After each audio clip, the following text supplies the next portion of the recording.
Hai, assalamualaikum warahmatullahi wabarakatuh. Welcome to my video di Fibula M dari Prodi Pendidikan Bahasa Indonesia. Kali ini saya akan membahas tentang upaya pemberantasan korupsi. Yang pertama, konsep pemberantasan korupsi.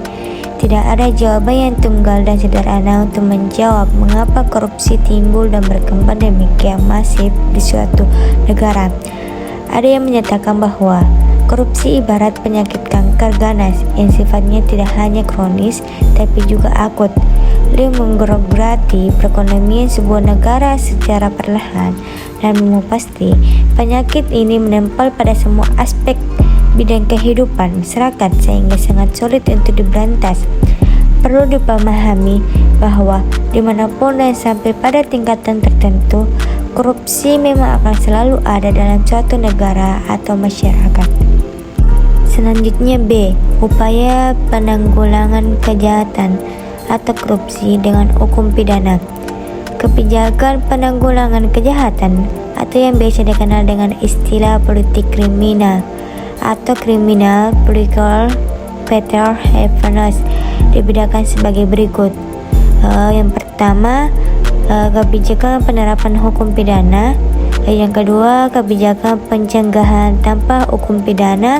Yang ketiga, kebijakan untuk mempengaruhi pandangan masyarakat mengenai kejahatan dan pemidanaan lewat media atau media lainnya seperti penyuluhan, pendidikan, dan lain-lain tambahan dari penulis.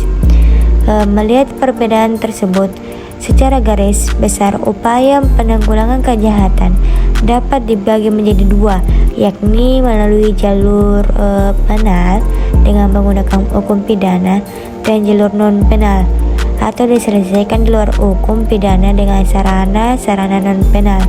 Secara kasar, menurut Barda Nawawi Arif, upaya penanggulangan kejahatan melalui jalur penal lebih melibatkan pada sifat represif atau penumpasan atau penindasan atau pemberantasan sesudah kejahatan terjadi.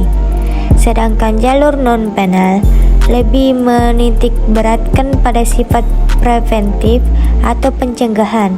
Dikatakan secara kasar oleh Barda Nawawi Arif karena tindakan represif juga dapat dilihat sebagai tindakan preventif dalam arti luas.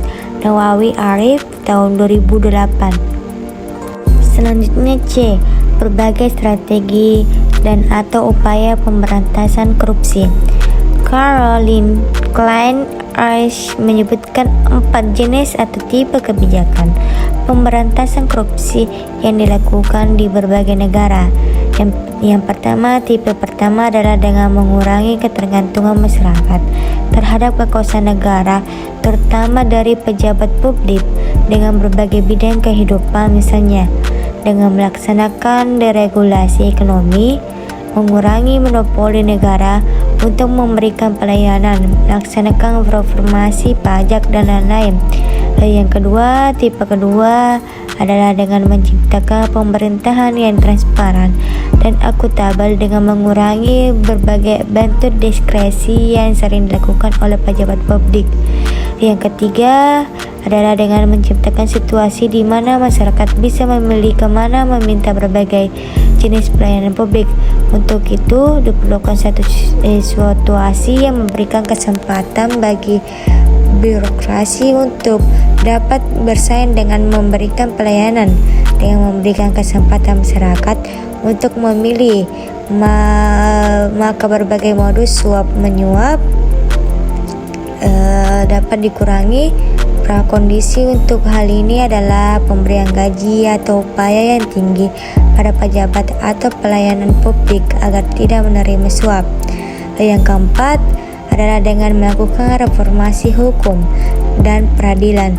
Reformasi ini dilaksanakan dengan merancang peraturan perundang-undangan yang dapat memberikan kepastian bahwa mereka yang melakukan korupsi akan dihukum, meningkatkan profesionalisme aparat penegak hukum, memastikan bahwa peradilan harus bebas dari tangan biar eksekutif dan pembentukan lembaga independen untuk memberantas korupsi. Terima kasih, sampai bertemu dalam materi selanjutnya. Wassalamualaikum warahmatullahi wabarakatuh.